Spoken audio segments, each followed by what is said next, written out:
Magandang hapon sa inyong lahat mga kababayan. Ito ngayon ang ating pag-usapan. Wow, grabe ito. Dahil sa ipinail ni Senator Risa Hontiveros na resolution sa Senado, nag-away-away ng mga senador. Ito si Senator Bato de la Rosa at Senator Amy Marcos ay kilala po ito. Natutol sila sa resolution na ipinahil ni Senator Risa Hontiveros. Dahil nga dyan ay hindi po pwedeng ipigilin si Senator Risa Hontiveros sa kanyang pag-file kasi nga ay karapatan din ni Senator Risa Hontiveros na mag-file ng resolusyon. Pero hindi ito nagustuhan ni Senator Bato de la Rosa at ang sabi niya, masama ang kanyang loob sa resolution na yan. Dahil nga si Senator Bato de la Rosa ay tinaguri ang ikalawang big fish doon po sa war on drugs sa nakalipas na administration. Kaya hindi niya po nagustuhan ito. Ito namang si Senator Amy Marcos ay nanindigan sa kanyang sinasabi na ang Pangulo lamang ang makapagpapasya dyan. Kaya ito si Senator Bato de la Rosa, inuulit ko po, talagang maraming bisis niya sinasabi na masama talaga ang loob niya ni Bato de la Rosa doon sa para daw siyang nasaksak sa kanyang likod. Pareha silang sasalita at pinaninindigan nila ang kanilang mga sinasabi. Itong si Senator Risa Hontiveros ay nagsasalita din at Senator Bato de la Rosa at Senator Amy Marcos. Parehas po silang nanindigan sa kanilang sinasabi at tungkol po dyan sa resolution na yan. Pero huwag nating kalimutan mga kababayan na sang-ayon nga sa sinasabi ni Senator Marcos ay Pangulo lang daw ang maaring makapagpapasya niyan sa bandang huli. So tama naman po, ngunit tama din po yung sinasabi ni Senator Risa Hontiveros dahil nga bilang senador ay karapatan niyang mag-file at kailangan din daw po na mabigyan ng hustisya yung mga biktima daw po ng war on drug. Alam mo, ang usapin na ito sa Senado, ang pang-apat na resolusyon. Ang una, 3 na ipinahil mula po doon sa Kamara. At ito yung kay Senator Risa Hontiveros ay pang-4 dyan po sa Senado. Kaya pakinggan po natin itong balita kung paano sila nagsasagutan dito mga kababayan. Ang loob ko. Masama ang loob ni Senator Ronald Bato de la Rosa sa ginawang paghahain ng resolusyon ni Senate Deputy Minority Leader Risa Hontiveros na humihimok sa Executive Department na makipagtulungan at asistehan ang International Criminal Court o ICC sa investigasyon sa war on drugs ng Duterte administration. Naging hepe ng pambansang pulisya sa Senator de la Rosa na nanguna sa Oplan Tukhang ni dating Pangulong Rodrigo Duterte at una na ring tinawag ang kanyang sarili na number 2 accused sa investigasyon ng ICC. Yung timing ba naman, kung kailan merong gusot between the Dutertes and the Speaker of the House, saka pa naglabasan niya mga resolution na yan, kung talaga sincero sila sa kanilang gusto, no, na papasukin ng ICC. Why did it take 1.5 years bago nila ma-realize na, uy, kailangan pala talaga nating papasukin ang ICC.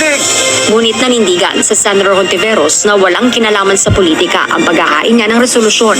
Punto ng senadora, ang pagkalas ng Pilipinas sa ICC ay hindi nangangahulugang wala ng obligasyon ng bansa na magkapagtulungan sa International Tribunal.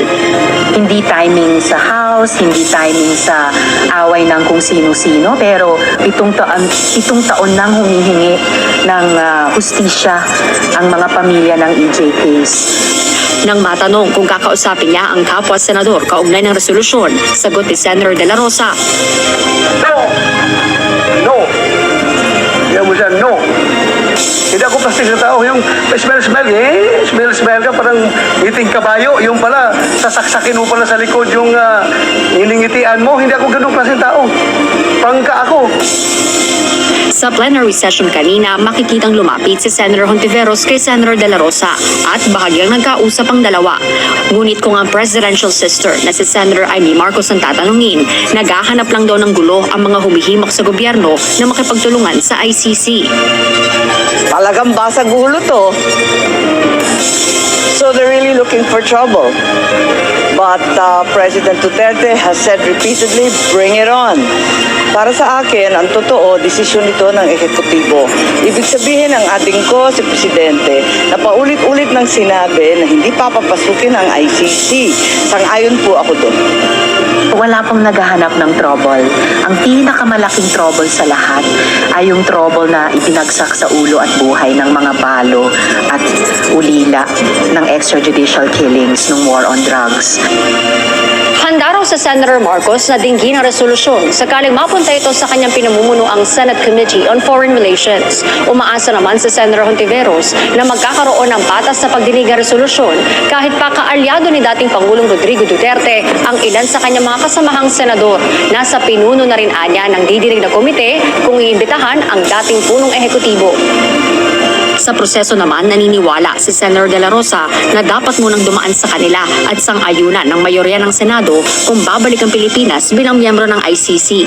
Pero taliwas ito sa pananaw ni dating Senate President Franklin Drilon na naniniwalang hindi na kailangan ng pagsang-ayon ng Senado kung magdedesisyon si Pangulong Ferdinand Marcos Jr. na bumalik ang Pilipinas bilang ICC member. Si Senate President Juan Miguel Migzubiri naman ayaw na munang magkomento. Anya, wala sa mga senador kundi na kay Pangulong Marcos Jr. ang desisyon kung babalik ang bansa o hindi bilang miyembro ng ICC. Para sa senador, ingay na lang ang sentimiento ng ilan kung dapat mang maging miyembro muli ang Pilipinas ng international body. Hihintayin na lamang anya ng Senate leader ang desisyon ng punong ehekutibo sa ICC issue. Ang style ng butuhan dyan sa Senado. Titingnan natin ito kasi palamangan ng numero dyan eh. At ang Senado ay hindi po marami. 24 lang po yan sila magbubutuhan. Ngayon sa time ng session nila dito, hindi natin alam kung kaninong committee ito mapunta. Palagay ko kay Senator Amy Marcos. At dito sa kanilang pagdidig nito ay sa 24 senators, mga kababayan, ay mayroon tayong mga identify dyan na maka-Duterte. Titingnan natin ito kung ito ay makalusot dyan po sa Senado. Kasi kung ating bibilangin dyan ay itong unang maka-Duterte dyan, itong si Senator Amy Marcos, Robin Padilla, Jinggoy Estrada, at yung kanyang kapatid na si G.B. Ercito. Sunod itong si Villar, yung mag-inang Villar, Duterte yan. Mayroon ng 5. Tama ba? 5. At mayroon pang Cayetano na magkapatid. Senate President Migzubiri, na yan po ay magaling na senador. At itong Lito Lapid, itong Angara. Kaya tingnan natin kung makalusot ito, mga kababayan, kasi ang alam ko dyan, ibling bubuto sa resolution sa Senado ay iilan lamang mga senador dyan. Pero kahit na lumusot ito sa Senado, babalikan natin yung sinasabi ni Senator Amy Marcos na presidente pa rin ang final na magdesisyon dyan. So wala rin. Ayun pong ay ginagawa sa Congress na 3 resolution dyan ay pinasa, pinagtibay na, plus isa dito sa Senado.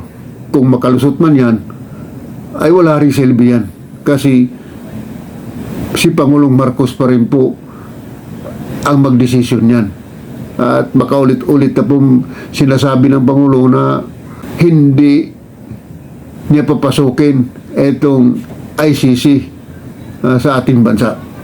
Yun. Yun lang po ang solusyon dyan. Kahit ano pang gawin nila, pag-uusap sa Kongreso, both Kamara and the Senate, wala pong mangyayari dyan. Kasi presidente pa rin po ang magdesisyon yan.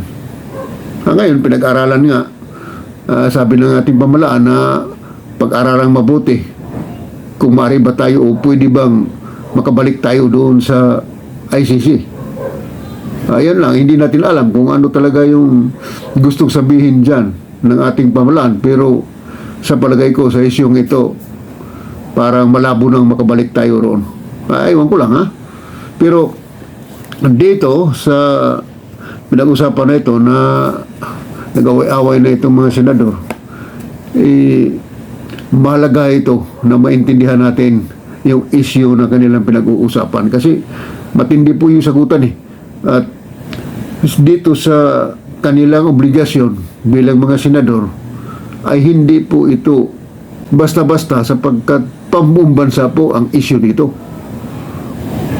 Pagka sinabing Congress, pambansa po ang issue dito, lalo na dyan sa Senado.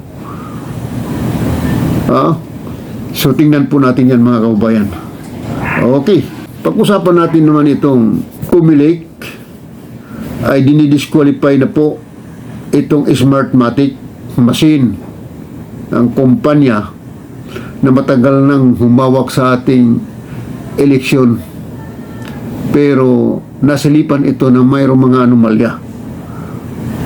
At dahil dito sa mga nakarang eleksyon dito at ang daming reklamo nito na mayroong mga discrepancy at problema sa machine na ito, kaya ngayon ay tinuldukan na ni Commissioner Garcia sa Comelec. Nagkaroon po ng in-bank resolution ito at pinagpasyahan ng 5 Comelec Commissioner at pumabor po doon sa pag-disqualify sa Smartmatic. Kung para lang sa akin, dapat noon pa ito ginawa ng Comelec eh. Pero mayroon kasing balita na ito dating commissioner dyan na si Bautista ay nabigyan daw po ng malaking halaga yon. At ngayon daw po ay kinasuhan nasa US. Pero idininay ito ng dating commissioner dyan sa Comelec, si Bautista. Ayan po yung mga usap-usapan dyan. Ang mahalaga dito na na-disqualify na siya at hindi na siya maaaring maka-participate sa election. Ito ay siyempre papalitan po ito ng ibang kumpanya. Pero mayroon na silang nakitang kumpanya na ipapalit dito, nitong Smartmatic.